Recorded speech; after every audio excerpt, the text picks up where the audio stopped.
Grief and mindfulness. Grief. Grief is the natural response to the death of someone with whom we have a relationship. The intensity of grief is usually proportional to the level of attachment. Grief is strong after the death of a spouse, a child, a parent, a sibling, or a best friend because of the strength of the attachment.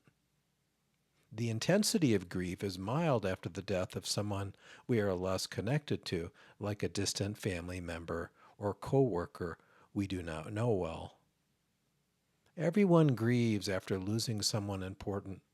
However, how a person shows their grief depends on their temperament, history, and cultural background. It's a mistake to conclude that someone who cries little or not at all is not grieving. This person expresses grief in other ways.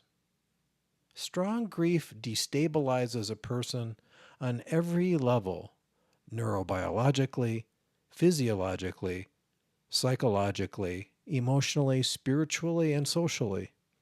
It is this destabilization that gives rise to the felt experience of grief. Feeling adrift or unmoored is common, so anxiety often accompanies grief along with sadness. Mary Frances O'Connor, the author of The Grieving Brain, has studied the neurobiology of grief by scanning the brains of people at different stages of the grief process. She concludes that the brain of a grieving person undergoes a process of rewiring as adaptation progresses following loss.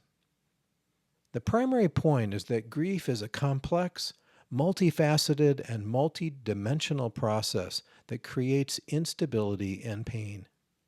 Grieving is the process by which people regain stability, face the pain of grief, and adapt to a new life without the person who has died.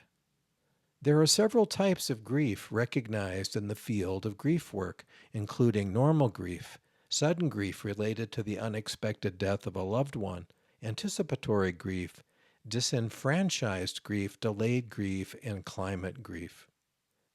Prolonged grief affects about 10% of people who lose a loved one. It significantly impairs a person's ability to handle daily activities, such as work or relationships with family and friends, over an extended period of time. Prolonged grief is also called complicated grief. People experiencing prolonged grief should reach out to a mental health professional for help. Carl Jung, the Swiss psychoanalyst and contemporary of Freud, introduced the concept of the collective unconscious. Jung believed that part of the unconscious mind is inherited. We all carry grief from past generations. Contemporary Jewish people carry the grief from centuries of persecution. The collective unconscious mind of the American people carries grief because of the extermination of the indigenous people of our country and the kidnapping, exploitation, and violence perpetrated against African slaves. The legacy of these atrocities is unconscious collective grief. Unfortunately, the leadership, courage, and resolve necessary to face this hidden pain remain insufficient to heal this pain. The actions of our ancestors in the past continue to influence the experiences of grieving people in the present. In summary, grief is a complex and natural process. Grief is an integral part of our core human experience. Biologists believe other animals like elephants and apes also grieve. One common denominator across humans, elephants, and the great apes is that all three species have young that mature slowly. As a result, mothers or surrogates and their young form strong attachments, since the young require care and comfort over many years before becoming independent adults of the species. Remember, a deeper attachment to another being results in more intense grief when they die. YouTube videos capture the moving interaction of a mother elephant prodding a dead calf, refusing to leave its side, and a mother gorilla holding a dead infant for hours after its death. The videos also show how other members of the elephant herd and the gorilla troop provide care and comfort to the grieving mothers. Although we are hardwired for grief, the good news is that we're also hardwired for compassion and loving kindness when in the presence of suffering. Mindfulness. Mindfulness provides a framework and tools that can ease suffering from grief.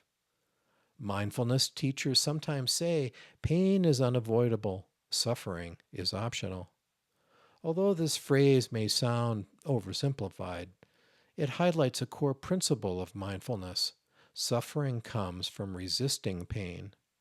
In a mindful approach, we meet pain with stability, love, and kindness. This shifts our relationship with grief's pain, leading to less suffering and more healing. Mindfulness helps us tend the heart. Mindfulness has three primary elements: paying attention, curiosity, and kindness. Healing grief starts with paying attention. How are we to tend the heart if we do not know what is happening inside? The primary mindfulness tool for creating concentrated attention is meditation. Meditation supports getting quiet, at least as quiet as we can, so we can pay attention to what is happening in the mind and the body. The second element of mindfulness is curiosity. Curiosity is part of how we pay attention. When we are curious, we stay present, noticing what is happening in the mind and body. It differs from how a researcher observes. We are not analyzing. There is nothing to be figured out, and there is nothing to be fixed. Curiosity involves seeing the complexity of experience without trying to change anything. Instead, it's about letting our experience be just as it already is. I am sure you have had the experience when you share your pain with a friend and they try to fix it by giving advice. This is not what you needed. The wounded heart needs someone to listen with compassion and kindness. As one practices responding to grief mindfully, you become a friend to yourself, a friend who is compassionate, loving, kind, and always available. The third element of mindfulness is kindness. The mindful perspective assumes love and kindness are our true nature, already present and always accessible. Too often, the qualities of love and kindness can become submerged, especially when we are busy rushing from one thing to another. When you pour a glass of freshly squeezed apple juice, the pulp swirls and the juice is dark and semi-opaque. After the juice sits for a few moments, the pulp settles and the juice is golden and clear. We are the same. Sometimes we need to slow down and stop so we can see things clearly and remember that loving kindness is present. Grief and mindfulness. There is pain, instability, and suffering in grief. Mindfulness provides a framework and tools that allow us to develop a different relationship with the pain of grief, thereby suffering less. Mindful grieving helps us to pay attention to what is going on in our hearts and minds. Mindful grieving allows us to respond rather than react more of the time, and we can discover the healing power of loving kindness that is already within us. Grief is difficult. Mindfulness does not provide a magic wand, if only it did. However, I have seen over and over that even a small reduction in suffering from learning to grieve mindfully is often enough to make a big difference. Suffering less creates more room for joy, faith, and optimism. If you want to learn more about healthy grieving or need someone to talk to about the next best step for you, reach out to me. I'll do my best to help you.